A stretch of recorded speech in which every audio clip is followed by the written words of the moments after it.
Welcome to Mighty Mixed Picks, and yeah, it's been a minute since I put out a video since the Super Bowl. Had a lot going on, and you know what? We're back in action. And what I'm going to do is I'm going to come at you with the top 21 Dallas Cowboy free agents. This is going to be another edition to Cowboys Country, which I like to do now and then. As you know, I'm a huge Dallas Cowboy fan, and we need a lot of help. So here's my rankings of the top 21 Dallas Cowboys free agents. So the top 21 Dallas free agents I put in order. You might disagree with them, and if you do, please comment in the comment section. I'd love to hear from you. I'd love to get some feedback on this. Do me a favor, we're approaching 500 subscribers. Please hit sucker punch that subscribe button and then turn around and spin kick that like button. I'd really appreciate it. It'd help me out. Anyway, listen, starting off number 21, Jeremy Sprinkle, tight end, blocking tight end, decent tight end. But you know, we got Dallas favorite Blake Jarwin, and also coming up later in my list, Dalton Schultz. We'll get further into that later on, but at number 21, Jeremy Sprinkle's kind of expendable in my opinion. You know, 20, we got Malik Turner, wide receiver, and Malik Turner at wide receiver showed some stuff this year, but you know, he's more of a special teamer, and as we run into my next pick, you'll see that he's like less valuable than even number 19, Noah Brown, also a wide receiver. You know, Noah Brown has shown a lot. He's more of a blocking receiver. He's come up with some decent catches this year, but you know, we have plenty of you know, Cedric Wilson, we got Amari Cooper, CeeDee Lamb, we got so many receivers and only so many places. So, you know, he is a good blocking receiver, and he'll be picked up by somebody else, I'm sure. Coming in at number 18 is Ty Nsekhe, offensive tackle and offensive guard sometimes as well. And Nsekhe, he did decently this year, but, you know, not quite what we want. You know, in my opinion, we should maybe not with the first pick, but at least with the second pick, look for some help on that offensive line. Number 17, Brent Urban, you know, a free agent we signed this year, and you know, before he got banged up, he contributed a lot to the Cowboys, and he's a big body, space eater, and I liked him. You know, he was pretty good, but at the same time, he's kind of expendable. You know, we got Gallimore in there. We got a lot going on inside there, and again, some of these guys I'd like to keep. He's not one of them. Unfortunately, he's too expensive for what we got going on in that situation. Number 16 is Jake McQuaid, and he's a long snapper. And all you Dallas Cowboy fans remember we had J.P. LaDoucier for like 12 years or whatever before that, because believe it or not, long snappers are hard to find. But, you know, McQuaid, he did all right.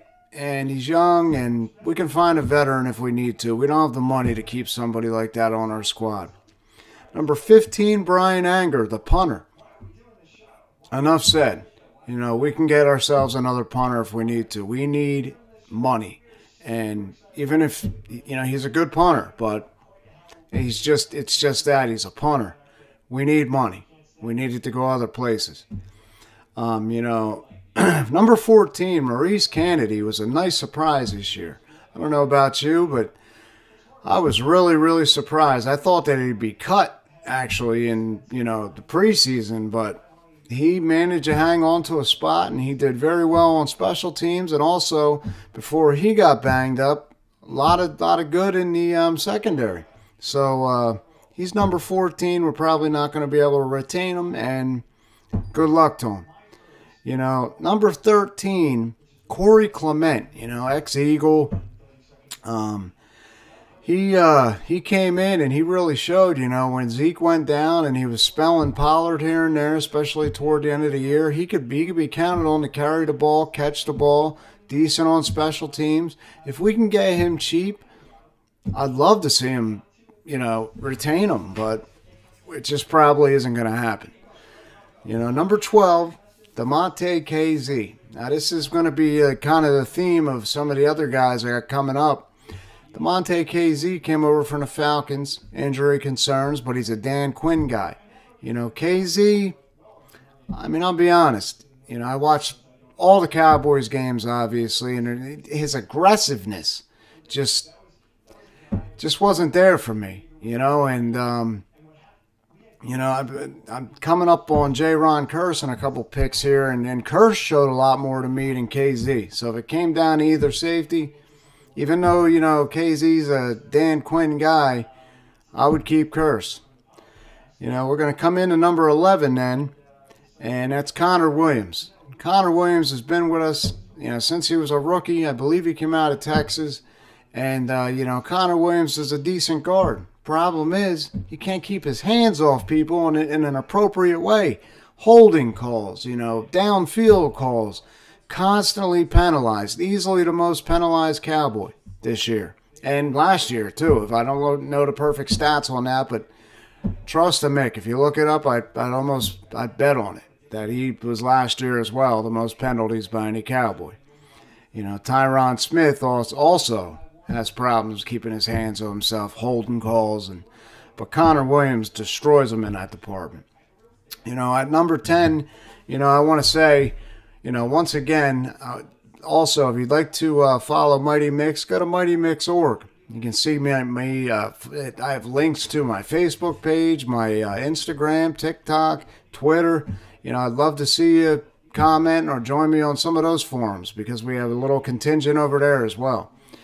So, anyway, number 10, J. Ron Curse. What a surprise he was, you know. Definitely thought he'd be cut in the preseason.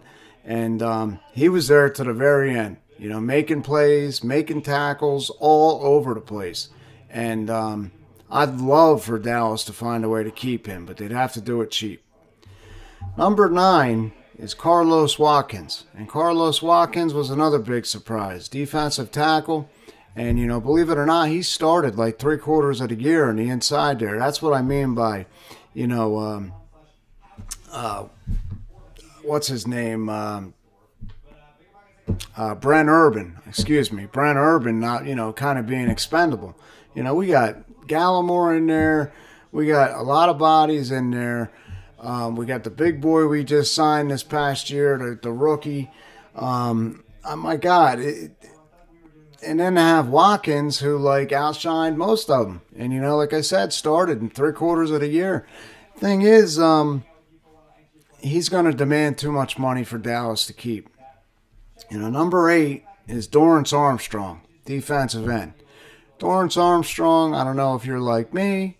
I watch Mike Fisher's show. Everybody knows I'm a huge Mike Fisher's fan. And here's a shout out to Mike Fisher. Uncle Mike, Uncle Fish.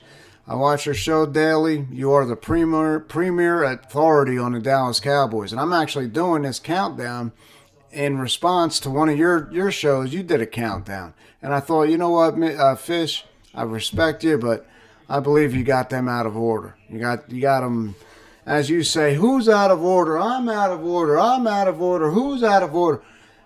Your whole list was out of order, Fish, respectfully.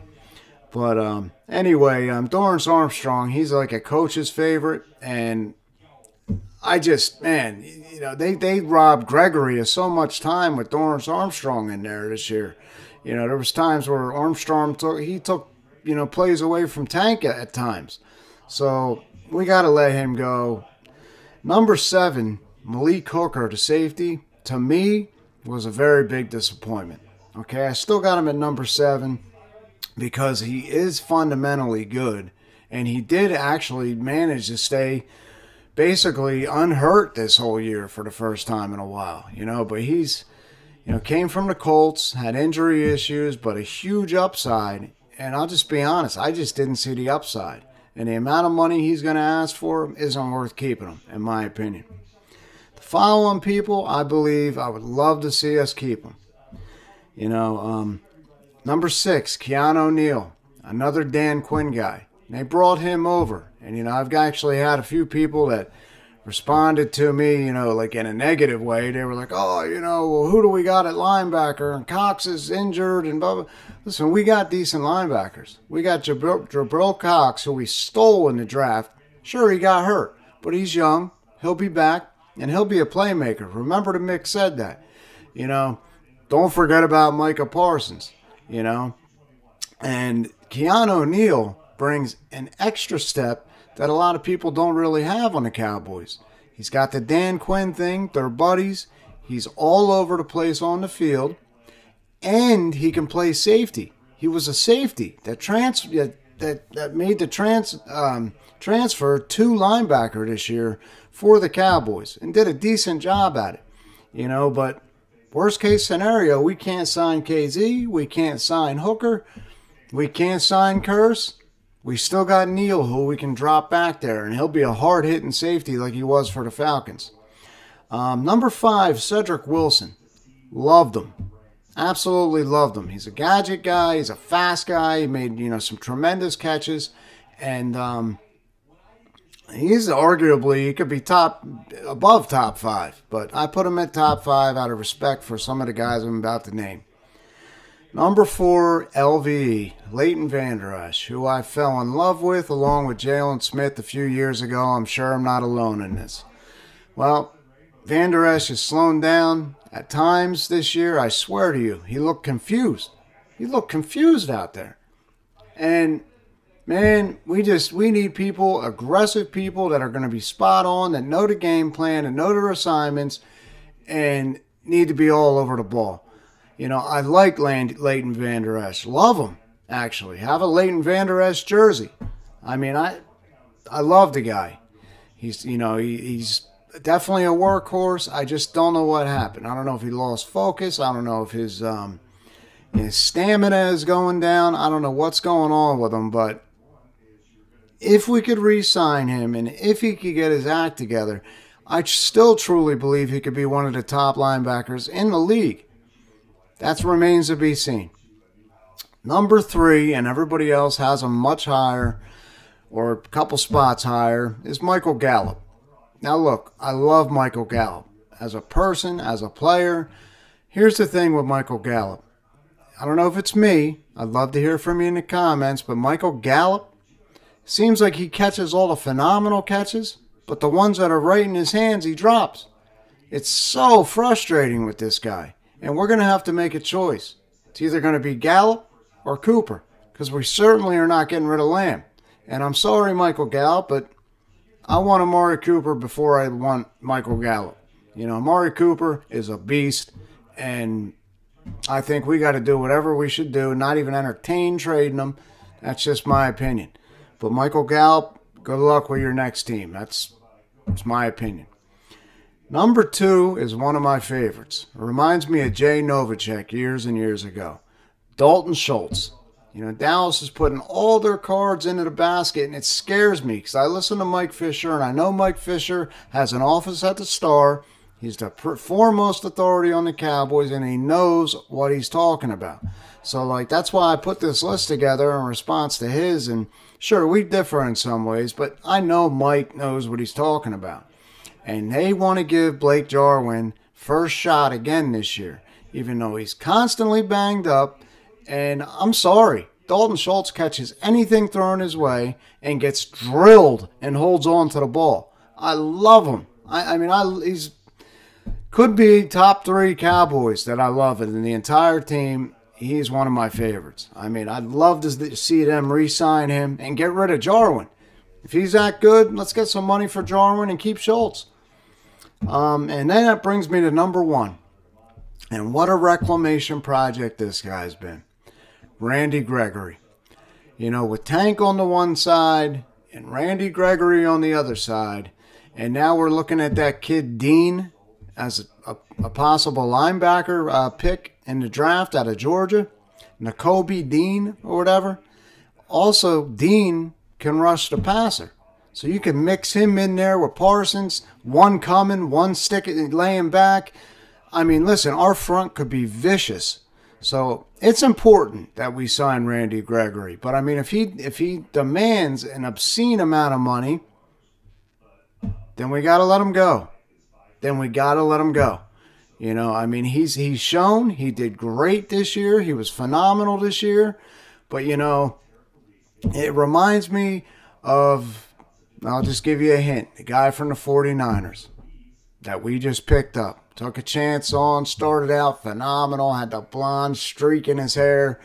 I thought, man, I can't believe it. What a bargain we got with this guy. And he has since fallen off the reservation. Aldon Smith. I just don't want another Aldon Smith situation. I don't want Gregory to get millions and millions of dollars. Next thing you know, he's talking to himself on some highway off-ramp, you know, drunk as a skunk. I mean, hopefully he keeps it together. You know, I'm a Christian man, and I'll pray for him because we need him. If he can keep it together and we can get him at a great price, what a combination that would be. If we get that kid Dean and Parsons with the tank on one side, Gregory on the other side, you know, and the interior line starts stepping it up a little bit better, my God, we could be even better than we were last year. So, you know, that's the mixed take on our free agents. That's the order that I believe the priorities are. And, you know, let me know what you think. I'd really, really love to hear some feedback from you. I don't get enough feedback from you. You know, I have a loyal following. We've only been doing this for about 6 months now. I'm approaching 500 subscribers.